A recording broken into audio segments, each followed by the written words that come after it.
Picture a winter coastline where the sea is the color of hammered iron and the sky sits low, like it's tired of holding itself up.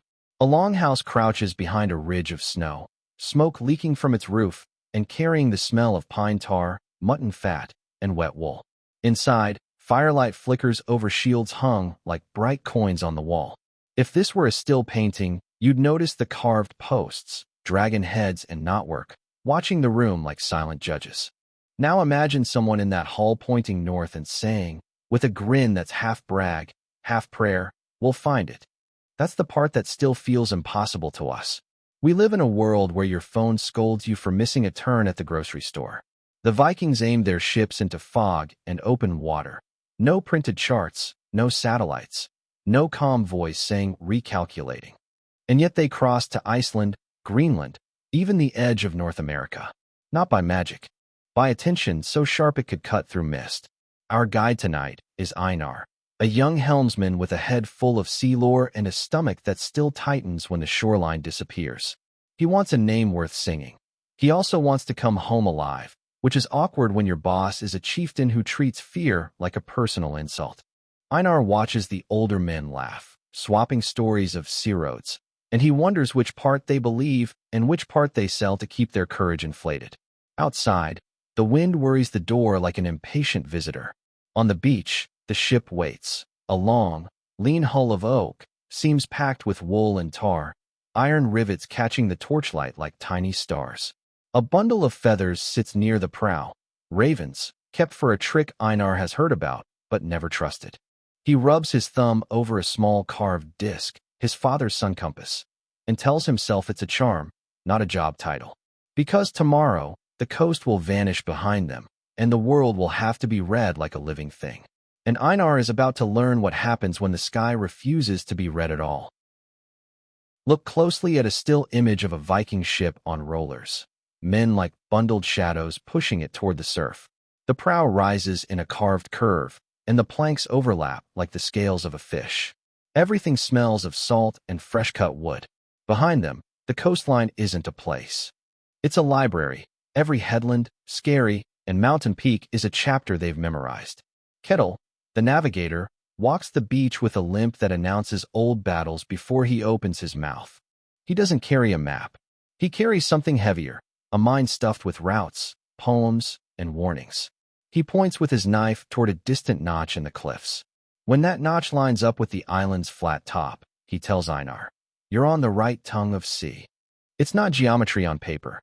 It's a choreography between land and ship, like driving without street signs, except the potholes can drown you. Einar tries to laugh like the others, but his thoughts keep snagging on one question. What if memory lies? Kettle sees the hesitation and, for a moment, his eyes soften, then harden again. He has his own private fear, that the young men think skill is luck, and that luck is enough. He wants to hand down real knowledge before age turns it to ash. They load supplies that look absurdly ordinary for the edge of the world. Barrels of water, sacks of dried fish, a coil of rope that smells like sheep. Kettle adds stranger tools, a simple wooden sundial disc with a raised pin, and a piece of polished crystal wrapped in cloth. He never calls it a sunstone. He just says, "Sometimes the sky whispers even when it won't speak." When the sail is hoisted, it bellies out like a white lung taking its first breath. The men cheer. Einar grips the steering oar and feels the whole ship answer, alive beneath his hands. He wants to be brave. He also wants to be right. And as the last familiar rock slips past the stern, Kettle leans close and murmurs, "Now we stop looking at home and start listening to the sea." If you could freeze the next day into a photograph, it would be all motion trapped in stillness. A white sail stretched tight, the sea chopped into dark tiles, spray turning to beads in the air. The men's beards glitter with salt. Under the deck planks you can almost hear the hull creak, like an old door deciding whether to open. The shore is already a thin charcoal line, and every minute it looks less like safety and more like a rumor. At first they read "The World the Easy Way" by hugging the coast, counting islands like stepping stones. Kettle calls out names that sound like spells. Einar keeps the steering or steady, but his shoulders ache from pretending they don't. He knows everyone is watching. A helmsman who wobbles is a helmsman who invites jokes, and jokes are a polite way of saying, "We don't trust you." Then Rafn, their chieftain, grows bored. In a still portrait you'd notice his cloak, fox fur at the collar, silver clasp like a cold eye. His motive is simple and dangerous. He wants a fast voyage and a faster profit. "Enough crawling," he snaps. We cut across. The coastline slides away, and the ship points into water that has no landmarks, no friendly cliffs, only horizon. Kettle kneels by his wooden disc. The sun is low but sharp, and the disc's little shadow pin draws a direction like a finger on a table. Einar watches, secretly relieved. He'd feared navigation was just bravado. Yet Kettle mutters under his breath, not for show, but for comfort, verses that fix the sun's path in memory. It's how you keep a world in your head when the world offers no edges. Night arrives like a lid closing. The stars come out, hard, bright, indifferent. Kettle points to familiar patterns, the North Star hovering like a nail in the sky. Einar tries to look confident, but inside he's bargaining with himself. One more hour, one more calm wave, and I'll believe I belong here. And then, as if the sea overheard him, a bank of cloud begins to swallow the stars, one by one, and the ship sails on into a sky with no nails at all. The still image now would be almost monochrome, fog like dirty wool, the sail a ghostly triangle, men hunched in dripping cloaks. The world shrinks to the length of the ship. Even sound changes, waves slap closer, and voices get quieter, as if loud talk might offend the mist. This is where modern people reach for the comforting blue dot. Vikings reached for something older, pattern. Kettle presses his palm to the deck, feeling the rhythm of the swell through the boards. "The long waves come from the west," he says, more to himself than anyone. "They always tell the truth." Einar repeats it in his head like a prayer, but the truth is his stomach is turning, part seasickness, part the sick feeling of not knowing where you are. Rafn hates uncertainty. His motive isn't just greed, it's pride. A chieftain who admits he's lost becomes a punchline in the next winter hall. He paces by the mast, jaw tight, pretending impatience is leadership. Einar sees it and feels a sly spark of irony. The man who commands warriors cannot command weather. Kettle unwraps the cloth bundle. Inside is a clear crystal. Some men swear it can help find the sun's position when clouds hide it. Not every historian agrees it was common, and Kettle himself treats it like a temperamental ally, not a miracle. He turns it, squinting at the light, searching for a faint brightening. His inner conflict is quiet but real. If the trick fails, the crew won't blame the crystal. They'll blame him. When the fog thickens, Kettle nods to the basket of ravens. Einar's heart drops. Releasing a bird feels like asking the world a question you might not like the answer to. The first raven bursts out, black against gray, circles once, and flies hard into the mist. They wait. Spray beads on eyelashes. The ship drifts, obedient to currents nobody can see. Then, faintly wings. The raven returns, landing on the rail, scolding them like a tiny, furious god. "No land," Kettle says. He reaches for the second raven anyway, because sometimes you keep asking. And this time, when the bird vanishes into the fog, it doesn't come back. Hold on a still photograph of a single black bird against a pale sky. Then imagine the men staring as if it were a messenger with a sealed letter. The second raven doesn't circle. It commits. Straight line, urgent wing beats, vanishing into the white. Kettle's face tightens, and Einar can almost see the calculation behind his eyes. A bird won't fly out to open ocean for fun. It's either land or death by optimism. Rafn snaps the order. Follow. Of course he does. His inner voice is already rehearsing the story he'll tell later. How he read the sky like a king and led his men to new shores. Einar feels the familiar pinch of conflict. If he questions the chieftain now, he looks timid. If he stays silent and they're wrong, he becomes complicit. The fog thins into cold rain. Hours pass. The sea changes color, from ink black to a greener slate, and Kettle watches it like a gambler watching cards. He talks about currents, the great river of water that slides past Iceland and Greenland, and about sea smells, the sour breath of seaweed, the clean sting that sometimes means ice nearby. Einar listens hard, trying to make his fear useful. At noon, for a brief mercy, the clouds open.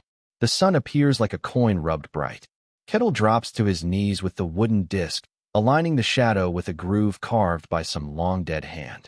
This is the Viking version of keeping your lane, not a line on asphalt, but a relationship between light and time. They often sailed by latitude, holding the sun's height, or later the North Star's height, the way a bartender holds a familiar glass. Too high, Kettle mutters, adjusting course. Too low, and we freeze. Einar's hands ache on the steering oar. He wants to impress Kettle. He also wants Kettle to take the oar and let him breathe. Pride and relief wrestle in his chest like two dogs in a cramped kennel.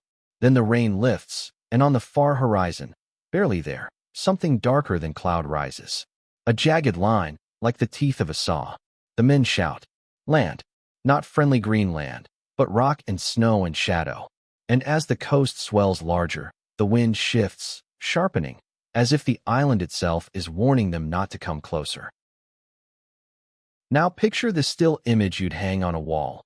A longship pulled onto black volcanic sand, steam rising from hot springs in the distance like breath from a sleeping animal. The air smells of sulfur, eggs left too long near a fire, and the wind carries grit that stings the lips. Iceland doesn't welcome you. It tolerates you.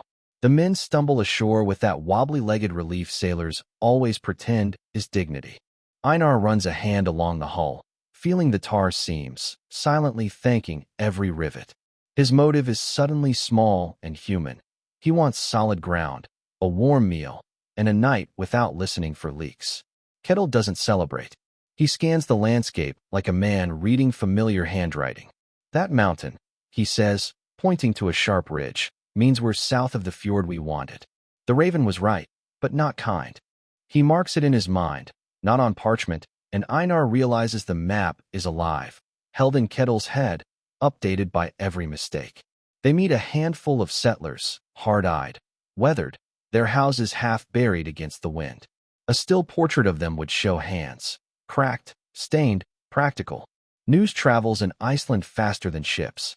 The settlers talk of drift ice, of storms that shred sails, of whales that surface like dark boulders. Kettle listens with hunger. Information is a kind of currency. Rafn listens too, but his hunger is different. He sees farms, stores, a chance to swagger. He wants to take what he can and leave before anyone gathers friends. Einar watches him, torn. Loyalty pulls one way, conscience the other. He isn't a saint. He likes silver as much as the next man. But he also knows a raid creates enemies who remember. That night, in a turf house lit by a single smoky lamp, Kettle spreads out his map, the only way he can, through story.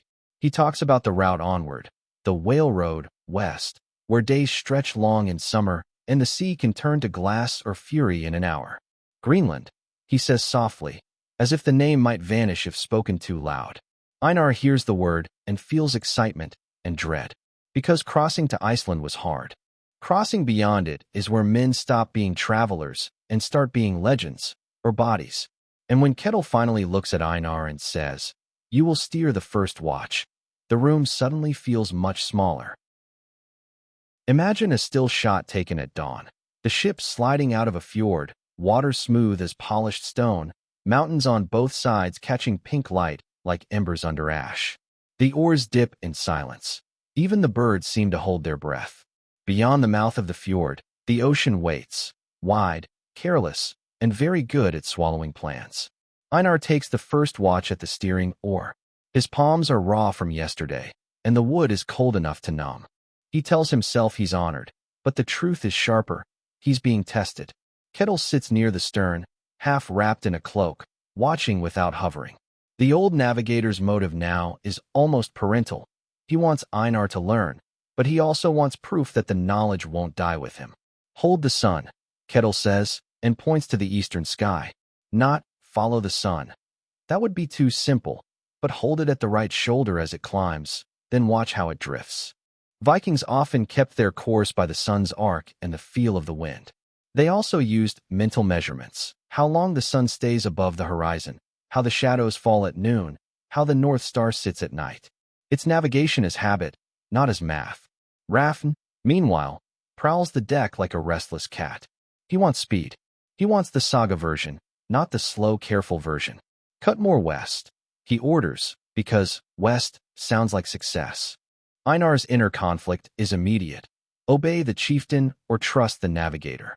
If he chooses wrong, no one will remember his intentions, only the wreck. By midday, the sea turns colder. The air smells clean in a way that makes your teeth ache. A whale surfaces off the bow, exhaling a plume that hangs like a gray scarf. Good, Kettle murmurs. Whales like the same roads we do. He watches birds too. Kit awakes and fulmers, because they often linger near feeding grounds that can hint at nearby land or ice. Then the horizon changes. A low white haze forms where sea meets sky, and it isn't cloud. It's something denser, a bright blur that makes distance hard to judge. The men whisper the word with the same tone they use for curses. Ice. Einar tightens his grip, and the ship keeps sliding forward, straight into a world where the sea and sky start to become the same color. Freeze this scene as a painting, and it would look almost unreal. Blue-white chunks of ice bobbing in dark water like shattered palace steps, the ship threading between them as if sneaking through a broken crown. The air is so cold it tastes metallic. Every breath feels like it scrapes the inside of your throat. And beneath the hush there's a sound that doesn't belong to open sea, the clink and groan of ice rubbing ice. Kettle crouches near the bow, studying the water the way a doctor studies skin. He dips a hand, sniffs, nods. The current's pulling us north, he says. Currents were invisible maps for sailors who knew them. Cold streams, warm streams, highways that could speed you or shove you into danger. Einar tries to feel it through the steering oar, but the ship's response is subtle, like a lie told softly. Rafn grows angry. Anger is easier than admitting the sea has a vote. We don't turn back for floating stones, he says, and several men laugh too quickly. Einar hears the strain in their laughter. His motive is tangled. He wants to be the sort of man who laughs at ice, but he also wants his fingers to keep working next month. The sky is a blanklet again. Kettle unwraps the crystal and holds it up, rotating it slowly. If you were staring at a still image, you'd see his lips moving, not a spell, but counting, searching for a faint brightening that hints where the sun hides. Some sailors may have used such sunstones to judge direction in overcast. The evidence is debated, but the idea fits their mindset. If nature won't give you a sign, you find a way to coax one out. Einar watches Kettle's hands and senses his quiet doubt. The old man needs this to work, not for pride, but because his authority is the rope holding the crew together. If the rope snaps, panic will steer the ship. A crack echoes across the water. One ice floe splits, exposing a seam of deep blue that looks like bruised glass. The men fall silent. Kettle points to a gap, a darker channel where the ice is thinner. We go there, he says. Rafn's jaw clenches. He hates being guided by anything but his own will. Einar shifts the oar. The ship turns. For a moment it feels like choosing life.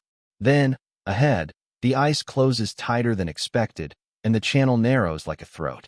The ship glides forward anyway, and Einar realizes their road is about to demand a price. In a still image, this would be the moment your eyes go straight to the men's faces. No heroic grins now, only narrowed eyes and salt-stiffened lashes. Ice scrapes along the hull with a sound like knives on bone. The ship doesn't just move through the world, it argues with it. A gust hits, sudden and mean, whipping the sail so it snaps like a flag in a riot. The wind brings sleet, tiny needles that sting the cheeks.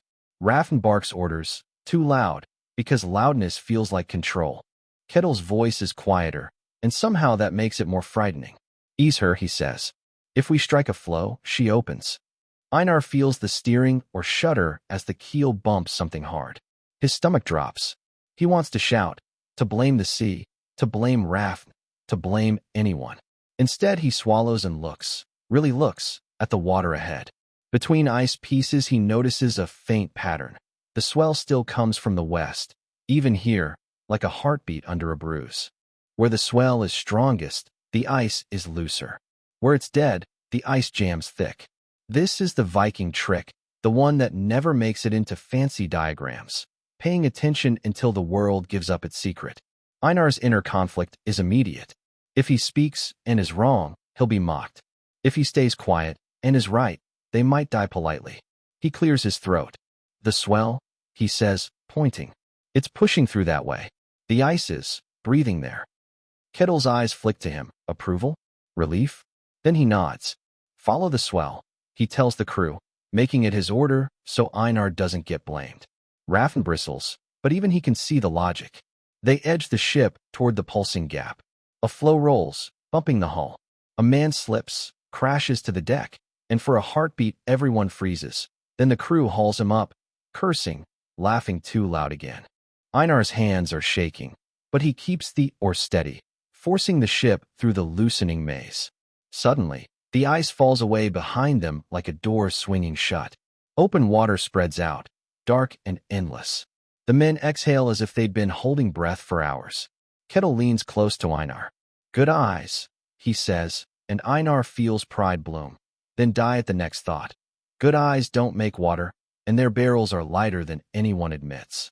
And somewhere out there, beyond all this empty sea, Greenland is supposed to exist. But what if supposed to isn't enough? If the next stretch were a series of still photographs, you'd notice the same horizon again and again, like a looped background in a cheap stage play. The sea smooths out, then roughens, then smooths again. The sail hangs limp in one frame, straining in the next. The men's faces grow narrower as their beards grow heavier with salt. This is the secret cost of navigating without a map. You can't soothe yourself with certainty. You can only stack small signs and hope they add up to land. Kettle counts days, measures the sun when it shows itself, watches the night sky when clouds allow. Einar watches Kettle, sensing the old man's inner conflict tightening. A navigator who admits uncertainty risks panic, and panic is its own storm. Rafn feels the mood shift and hates it. His motive now is survival of authority. He tells jokes about soft southern sailors and claps men on the shoulder too hard, as if camaraderie can replace direction. But the crew's murmurs sharpen. A still image of their huddled circle on deck would show hands gesturing low, secretive. We should turn back, someone says. We've drifted, says another. Nobody says the worst fear out loud. Kettle is guessing. Einar is caught between loyalties like a rope in a tug of war. He respects Kettle, fears Rafn, and feels the crew's hunger in his own stomach. When water is rationed, even the sound of pouring becomes cruel. Thin stream, hollow barrel, men licking their lips like wolves. One morning the fog thins and reveals a pale sun, smeared like a thumbprint on glass. Kettle lifts the wooden disc, tries to take a reading, but the light is too weak. He unwraps the crystal again, turning it with hands that are not quite steady. Einar sees it, not incompetence, but exhaustion. The sea doesn't just test routes, it tests people. Then something changes. The water carries a new smell, faint, earthy, like wet moss. A piece of driftwood bobs past, scratched and old. And above the bow, a line of birds appears, flying with purpose, not wandering. The men crowd the rail, suddenly alive. Rafn smiles like a man who thinks he's won. Kettle doesn't smile at all. He only whispers, if they're right, we're close. And as the ship follows the birds into brighter air, a darker shape begins to rise ahead, low on the horizon, too solid to be cloud, too unreal to be real. The first view of Greenland, in a still image, is all contradiction. White cliffs like snapped teeth, dark rock bands, and, yes, strips of green in sheltered valleys, as if the island is teasing you with the name it was sold under. The air bites, but it also smells of something living. Grass, damp earth, a hint of smoke from somewhere inland. The crew erupts. Men point, shout, laugh, some with tears they blame on wind. Rafn raises his arms as if he personally summoned the coastline, already crafting the version of events where he is the hero and everyone else is background. His motive is now political theater. A chieftain returning with new land is a chieftain who can demand loyalty back home. Kettle is less theatrical. He studies the coast's shape, the way fjords cut into it like long knife wounds. Greenland is famous for tricking ships. What looks like a bay can be a dead end of ice. What looks like calm water can hide a current that drags you sideways. Do not worship the first sight, he mutters. She still wants to kill us. Einar feels the joy and the warning at once. Part of him wants to kneel and kiss the deck. Another part hears the ocean behind them and realizes the cruel truth. Arriving is only half the journey. His inner conflict isn't cowardice, it's arithmetic. How many risks does a name on a saga page really cost? They steer into a fjord where the wind softens. The water turns a deeper green, and icebergs float like slow, majestic animals. In the stillness, you can hear the ship's creak, the drip of meltwater, the distant crack of ice. The crew's voices drop, as if entering a cathedral. On shore, they find a small settlement. Turf houses half buried, smoke from hearth holes, dogs barking like alarms. The settlers' eyes are assessing, not welcoming. They've seen ships arrive with dreams and leave with funerals. They share news in short, practical phrases. Where the best grazing is, where the sea ice has been thick, which fjord is safer. And then, over a bowl of hot broth that smells like salvation, someone mentions a rumor. Western shores with timber, with grapes, with a softness Greenland never offers. Vinland, they call it, like a promise that tastes sweet in the mouth. Einar looks at Kettle. Kettle looks at Rafn. Rafn's smile widens. Because the moment you arrive at the edge of the world, the edge has a way of moving, just one more horizon away. Picture a still tableau inside a Greenland turf hall.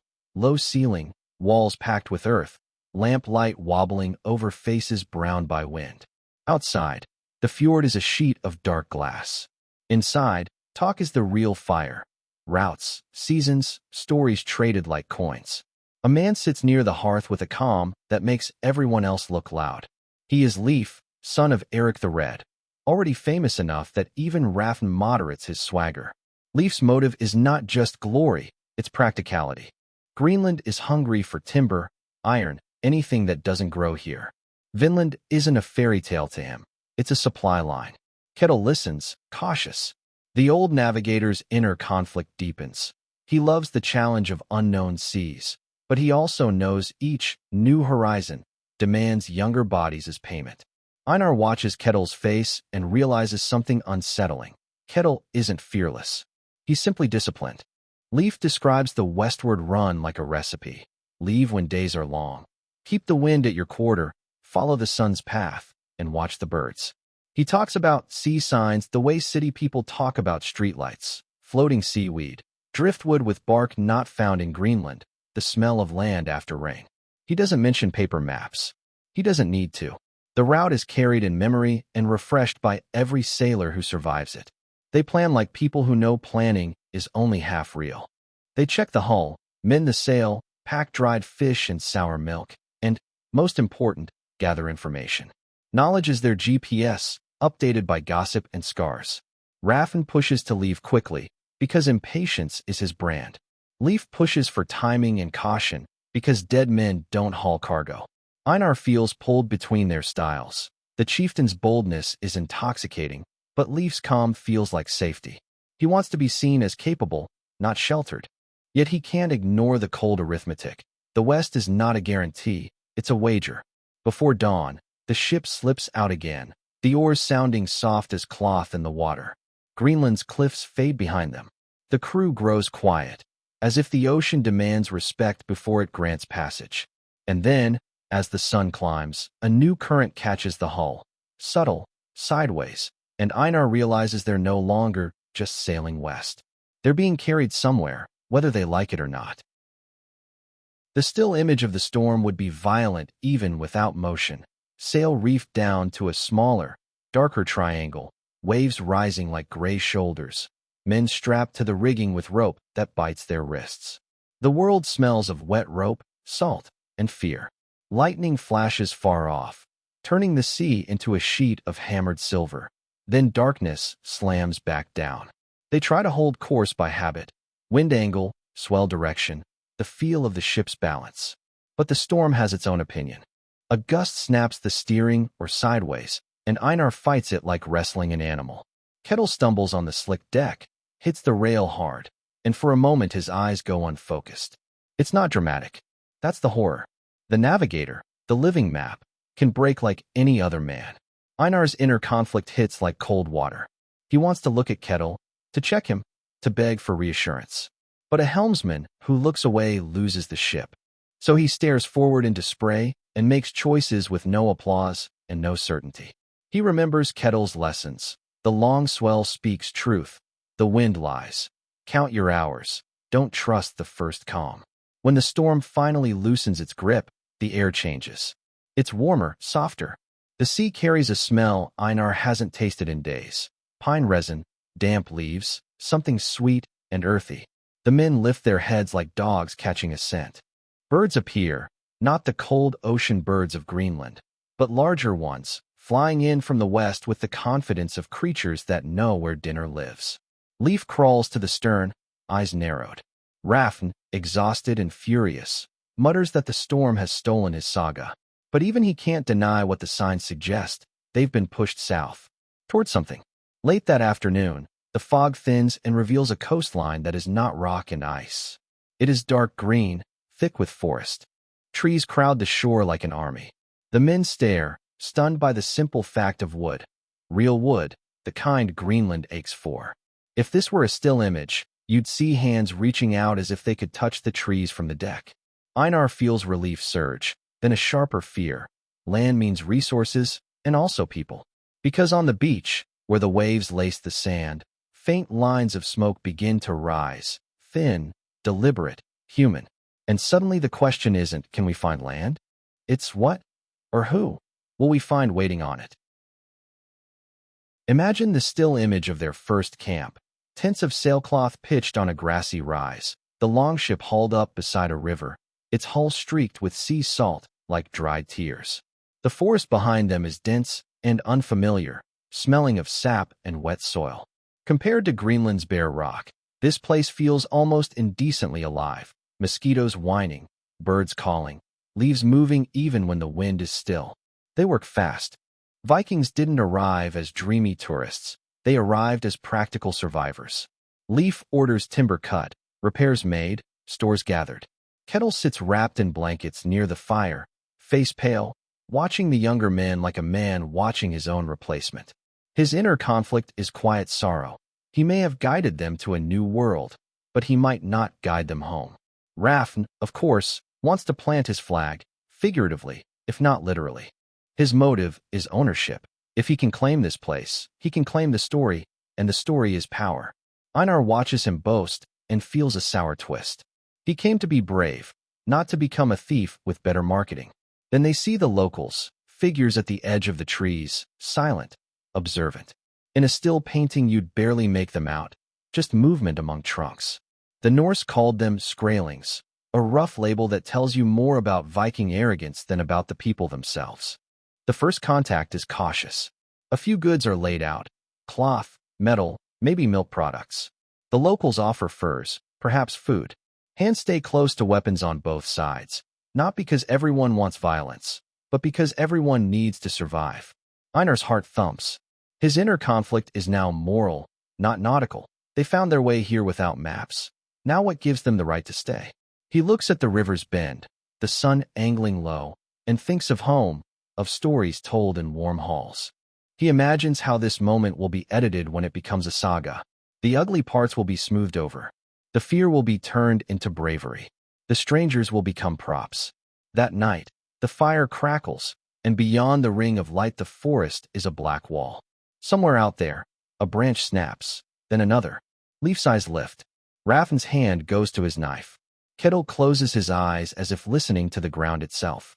And Einar, on watch, realizes that finding the world is one thing, but leaving it might be harder. Because in the dark, the shoreline that saved them starts to feel like a trap. The last still image I want you to hold is quieter than the storms. A ship slipping away from a wooded coast at sunrise, the trees turning to a dark fringe behind it. The sail catches light, and for a moment it looks almost gentle. On deck, no one cheers. Leaving a place is never as clean as arriving. You carry what you did there, whether you admit it or not. They don't stay long in Vinland. The resources are real, but so are the risks: distance, winter, tension with the people who already live on that shore. Leif's motive wins out over Rafn's swagger. Bring proof and timber home. Don't gamble the crew on a permanent claim. Rafn sulks, because a nearly story doesn't polish his reputation. Einar feels relief and disappointment tangled together, like wanting to win and wanting the game to end. The return is its own navigation test. Now they must retrace a route that never existed on paper. Kettle, bruised but alive, makes Einar do the work. Read the swell, watch the birds, take the sun when it shows itself, and mark the nights by the fixed star.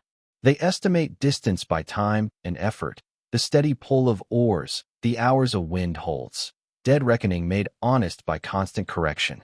The sea is still moody, but Einar notices he's different. He no longer waits for certainty. He builds it, small by small. Months later, back in the longhouse where this began, the air is warm with smoke and roasted meat. Shields glow on the wall. The men talk over one another, polishing their version of the voyage until it shines. Einar, older, quieter, carves a new groove into his father's sun-compass disc and teaches a boy how to hold it level. His inner conflict has mellowed into something like responsibility. He wants the next generation to inherit skill, not just bragging. Because that's how Vikings saw the world without maps. They made the map out of memory, story, sky, and sea, an atlas written in the body and refreshed by risk.